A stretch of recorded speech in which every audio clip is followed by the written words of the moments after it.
Alors hier soir j'avais envie de trouver un nouveau spot à orchidées, du coup je me suis baladé sur Google Maps et j'ai cherché un terrain qui ressemblerait à une pelouse calcicole, puisque c'est dans cet endroit-là que les orchidées se retrouvent dans cette région. Et donc maintenant j'y suis. Donc voilà, là j'ai pris un bus et je me suis retrouvé là. Et du coup j'ai trouvé les orchidées, il y en a plein partout. Plein de petites orchidées ici.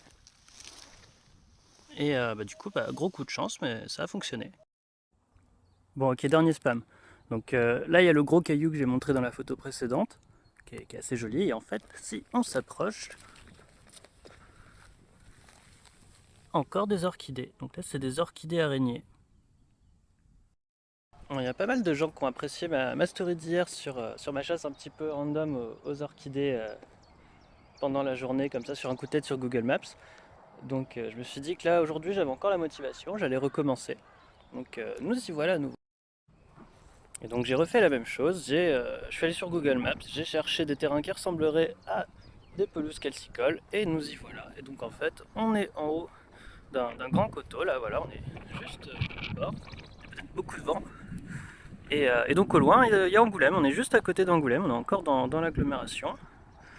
Et là du coup on a notre pelouse calcicole. Alors j'ai pas encore vu d'orchidées, mais j'ai quand même des signes qu'on est sur le bon type de sol parce qu'on retrouve quand même les mêmes plantes à chaque fois. Donc il y a ces petites plantes jaunes, alors j'ai plus le nom français, mais c'est un truc comme trèfle pied d'oiseau, quelque chose comme ça. On a ici les globulaires communes. Et enfin la troisième plante qui permet un petit peu de prouver qu'on est sur le bon chemin, c'est le genévrier. Donc c'est la plante avec des pics ici et avec des petites baies qui poussent en 2 ans. Et c'est les baies de genévrier qu'on retrouve dans la choucroute. Et puis tout bêtement, il y a aussi le sol en lui-même. Quand il y a des cailloux qui dépassent du sol et que ça a l'air calcaire, on est sur la bonne voie. Donc là je vous fais un petit peu avancer avec moi. J'ai pas encore observé les environs, j'ai encore rien trouvé. Mais bon, ça a l'air de ressembler à un terrain qui pourrait posséder des orchidées.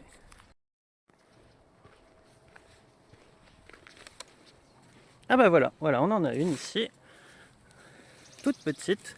Donc les ophrys-mouches qu'on avait déjà trouvées hier, du coup c'est bon, c'est gagné, on va pouvoir en trouver d'autres.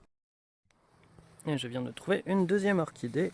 On est sur les mêmes espèces qu'hier. Donc là, un orchis anthropophora, l'orchis homme pendu, qui veut pas faire le focus. Ah voilà, un petit peu. Donc c'est les mêmes espèces qu'hier. Bon après c'est normal, on est dans les mêmes zones. J'espère trouver des espèces que j'ai pas encore croisées, mais ces deux-là, elles font partie de mes préférées. Donc ça me va quand même de les croiser.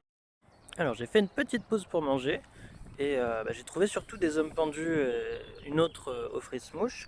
Et je commençais à plus trop trouver grand chose, mais là je viens de trouver une espèce que je n'avais pas vue hier. Bon, je l'avais déjà rencontrée auparavant, mais je suis content de la trouver ici. Je me disais que c'était possible. C'est voilà l'Orchis purpurea, donc orchis pourpre, ou en anglais Lady Orchid. Donc les orchis, c'est la sous-famille d'orchidées qui ressemble à des petits humains. Donc là, l'idée de Lady Orchid, c'est parce qu'on dirait une robe en dessous de sa tête, quoi. Et donc ça peut être beaucoup plus gros. Là, elle commence tout juste à s'ouvrir ici. Donc elles sont un peu plus tardives que dans le sud Charente. Mais elles peuvent être très jolies. Il y a pas mal de variations sur la robe à chaque fois. Donc voilà, une troisième espèce. Bon, je pense avoir fait le tour pour cette zone-là. De toute façon, à proximité de la ville, je ne m'attends pas à trouver masse d'espèces. Mais je tenais quand même à dire que je ne les mentionne pas forcément, mais il y a souvent ces feuilles-là qui sont aussi des orchidées. C'est juste les rosettes de fleurs qui n'ont pas, enfin de plantes, de feuilles, pardon, qui n'ont pas encore de fleurs. Alors soit c'est parce qu'elles arrivent plus tard dans la saison et donc il faut y retourner, comme ces grosses feuilles-là. Ou bien, pour certains, c'est l'autre cas, c'est que ça a fané, ou pour certaines espèces, elles fleurissent pas toutes les années, donc il faut avoir de la chance aussi. Donc il y en a un petit peu partout. Voilà, ici, celle-ci va probablement fleurir plus tard. Et voilà, il y a une autre mouche encore juste à côté.